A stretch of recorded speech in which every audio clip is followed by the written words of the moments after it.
बोजू ओहो रातो चिया कटहरहरू पनि न कटहर दुईटा मात्रै छ पलकर ढुट्टो यार खस्रे माछा यहाँनिर पराल राखेको पहिले भक्कु भक्कु भक्कु कटहर थियो ले काटेर सबै दौडा बेचेर ढुट्टो सेतो पाइपबाट चाहिँ ठुलो पानी आउँछ सुपारी सानो गार्डन छ गार्डन होइन करेसाबारी पनि के भन्नु तरकारी सरकारी केही हुँदैन नरिवल सुपारीको बोट छ बिर अम्बक आँप यो चाहिँ घर यो चाहिँ छिमेकी दिदी हो यो चाहिँ बोजू ओहो रातो चिया यहाँ बाख्रा गोड्थ्यो बाख्रा साख्रा छैन अहिले यहाँ राँगाको यो हाम्रो हक्ने गाउँ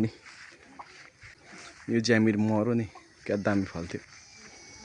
नाइटे ज्यामिर भन्थ्यो